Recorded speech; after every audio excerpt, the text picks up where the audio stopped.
اسے معلوم ہے تمہارے دل و دماغ کی کیفیت، وہ واقف ہے تمہارے ہر دکھ درد سے اور ہر اس انسان سے جس نے تمہیں تکلیف دی ہے، وہ گواہ ہے ہر اس تلخ لفظ کا جو تمہیں لوگوں نے سننے کو دیا، وہ گواہ ہے تمہارے ہر ایک آنسو کا جو تکلیف پہنچنے پر تمہاری آنکھوں سے نکلے۔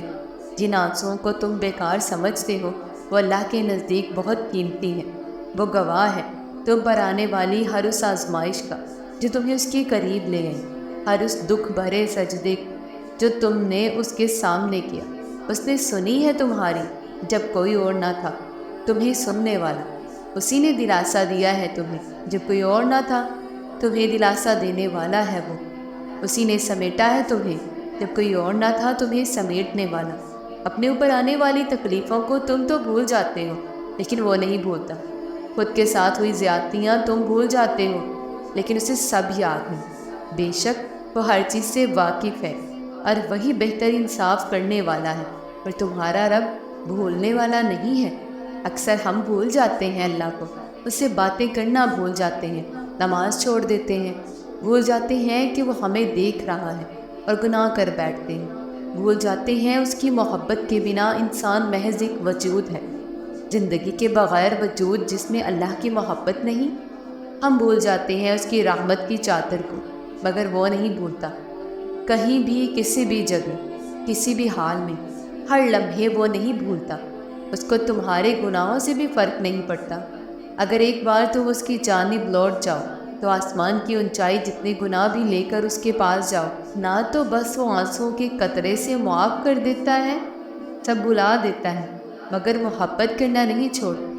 ایسی محبت کرتا ہے وہ ہم سے۔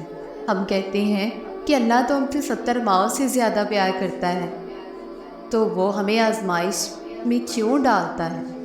ہم کہتے ہیں کہ اللہ تو جانتا ہے کہ ہمیں کس چیز کی خواہش ہے، تو انتظار ہی کیوں کرواتا ہے، بن مانگے کیوں نہیں عطا کرتا؟ ارے ذرا یہ تو سوچو آپ کہ اگر یہ معمولی سی آزمائش نہیں بھی آتی تو اللہ سے کیسے جڑ پاتے آپ؟ اگر دعا نہیں ہوتی تو اللہ سے ہم کلام کیسے ہو پاتے؟ اللہ پاک مختلف ذریعوں سے آزماتے ہیں، کبھی لے کر تو کبھی دے کر، لیکن یاد رکھیے گا آزماتے انہی کو ہیں جنہیں اپنے قریب لانا چاہتے ہیں۔ بے شک اللہ تو بن کہی باتیں بھی سن لیتا ہے، لیکن تم جب بھی اللہ سے بات کرو تو اپنے دل و دماغ کی ساری باتیں اپنی زبان پہ لے آنا۔ یہ مت سوچنا کہ میں تو بہت گنہگار ہوں، اللہ تو مجھ سے ناراض ہوگا اور اتنی آسانی سے راضی بھی نہیں ہوگا، میری دعاؤں کو قبول نہیں کرے گا۔ نہیں، اللہ تو کہتا ہے تم اتنے گناہ کرو کہ تمہارے گناہ آسمان کی چھت کو چھو جائے، تب تم آدھی زبان سے بھی یہ کہو گے اے اللہ مجھے معاف کر دے تو میں تمہیں معاف کر دوں گا۔ کیا پھر بھی تم دیر کرو گے اللہ سے معافی مانگنے میں، اس کے سامنے جانے میں؟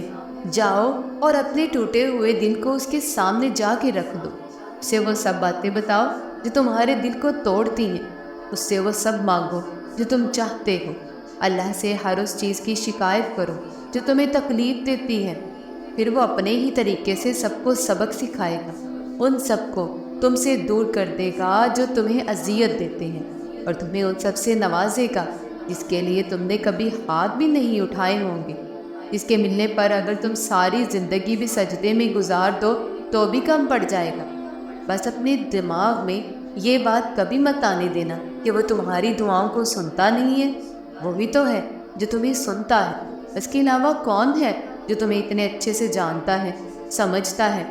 بات کرو اس سے، دعا کرو، وہ سنے گا کیونکہ وہ اپنی مخلوق سے بے حد پیار کرتا ہے۔ اس کے علاوہ ہمیں سننے والا ہے ہی کون؟ اس کے بغیر ہم بالکل نامکمل ہیں، ہمارا وجود ادھورا ہے، اور اللہ کی طرف سے آزمائش تو اس کے پیارے بندوں پر ہی آتی ہے نا۔ جیسے اللہ کے محبوب محمد صلی اللہ علیہ وآلہ وسلم پر تبلیغ اسلام کے دوران آئی تھی، جیسے امام حسین رضی اللہ تعالیٰ عنہ پر کربلا میں آئی تھی، جیسے موسیٰ علیہ السلام پر فرعون کی حکومت میں آئی تھی، جیسے یوسف علیہ السلام پر اندھے کنویں میں آئی تھی، جیسے ابراہیم علیہ السلام پر دہکتی آگ کی صورت میں آئی، جیسے یونس علیہ السلام پر مچھلی کے پیٹ میں آئی تھی، جیسے یعقوب علیہ السلام پر بیٹے کی جدائی کے عرصے میں آئی۔ جسے زکریا علیہ السلام پر اولاد کی صورت میں آئی تھی، جسے مریم علیہ السلام پر الزامات کی صورت میں آئی تھی، جیسے حاجرہ علیہ السلام پر صفا مروہ کی پہاڑی پر آئی تھی، لیکن ان سب نے اپنی آزمائش کے دوران صبر کیا اور پورے یقین سے اللہ سے دعا مانگی تو اللہ نے ان کی دعا قبول فرمائی اور انہیں سرخرو کر دیا۔ ان کے لیے معجزے ہوئے اور انہیں بہترین اجر عطا کیا گیا، کیونکہ وہ توکل کرنے والے، اللہ کو اپنا مددگار رکھنے والے اور پرہیزگار تھے۔ یہ دکھ درد تمہارے اس کی طرف سے تمہاری سزا نہیں ہے، یہ آزمائش تمہارے ماضی کی خطاؤں کا نتیجہ نہیں ہے، یہ بے سکونی تمہاری اس کی ناراضگی کی وجہ نہیں ہے، یہ اس کے طریقے ہیں تمہیں خود تک بلانے کے۔ یہ بے چینی بے وجہ نہیں ہے، وہ اپنے محبوب بندوں کو سزائیں نہیں دیا کرتا، وہ جن سے محبت کرتا ہے انہیں تکلیف میں نہیں چھوڑا کرتا۔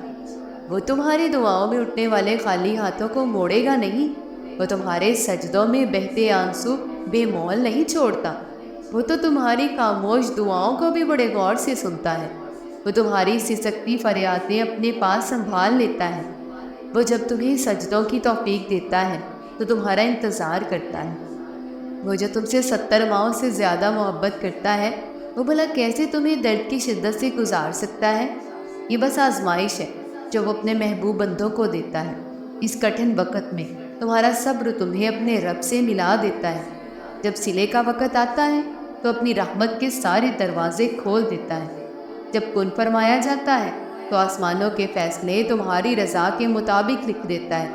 پھر وہ بھی حاصل ہوتا ہے جو کبھی لا حاصل تھا، پھر وہ نوازا جاتا ہے جو ہر ناممکن کو ممکن کا روپ دے دیتا ہے۔ اگر تم اداس ہو، بہت پریشان، ہر رشتے سے بھروسہ اٹھ گیا ہے، تمہارا اعتماد بری طرح سے ٹوٹا ہے، تمہیں زندگی سے نفرت ہونے لگی ہے، تمہیں یوں لگتا ہے تمہارے پاس جینے کی کوئی وجہ نہیں بچی، اور تم نا امیدی کی اس دہلیز پر کھڑے ہو جہاں تمہیں کوئی روشنی کی کرن نظر نہیں آ رہی، تو تم اداس مت ہو، مت توڑو خود کو، اپنا سر اٹھاؤ، دیکھو اس آسمان کو جس کے سائے میں تم کھڑے ہو، پھر جھکاؤ اپنے سر کو، دیکھو اس زمین کو جس میں پاؤں جمائے تم کھڑے ہو، پھر سوچو اپنی ذات کو، کیا تمہیں اس نا امیدی کے لیے بنایا گیا ہے؟ تم کیوں نہیں اس سے بات کرتے جس نے تمہیں بنایا ہے؟ تم کیوں نہیں اس سے اپنا حال بیان کرتے جو تمہاری حالت بہتر کرے گا؟ تم کیوں پریشان ہوتے ہو جبکہ یہ جہاں اسی کا ہے؟ تم ایک بار اس کے ہو کر تو دیکھو، دیکھنا وہ تمہیں کیسے تھام لے گا۔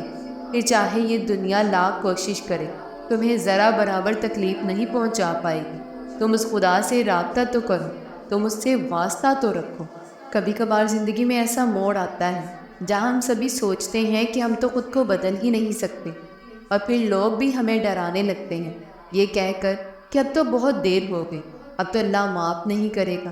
حالانکہ اللہ کے ہاں تو کبھی بھی دیر نہیں ہوتی، اور نہ ہی اللہ نے آپ کو واپس پلٹنے کے لیے کوئی خاص شرط مقرر کی ہے کہ اس وقت پر اگر پہنچ گئے سو پہنچ گئے، اس کے بعد نہیں آ سکتے۔ جب تک آپ کے جسم سے آخری سانس نہیں نکل جاتی تب تک آپ کے پاس اللہ کو منانے کی مہلت ہے، خود کو بدلنے کا موقع ہے۔ اللہ کا دروازہ ہر اس انسان کے لیے کھلا ہے، تو پھر آپ نے لوگوں کی باتوں میں نہیں آنا۔ جیسے اللہ کا ان کے ساتھ رشتہ ہے ویسے ہی اللہ کا آپ کے ساتھ بھی رشتہ ہے۔ اللہ جتنا ان کا ہے اتنا ہی اللہ آپ کا بھی ہے، اور یہ حق آپ سے کوئی بھی نہیں چھین سکتا۔ اجر و ثواب کے فیصلے اللہ کے ہاں درج کی گئی انسان کی نیتوں پر اور عمل صالحہ پر ہوتے ہیں، لوگوں کے تیار کردہ مردم شماری کے رجسٹروں پر نہیں کہ کس کو جنت میں رکھا جائے گا اور کس کو جہنم میں۔ تو پھر لوٹ جائیں اللہ کی طرف اس سے پہلے کہ لوٹائے جائیں، تھام لیں اللہ کے دروازے کو اس سے پہلے کہ یہ بند ہو جائے۔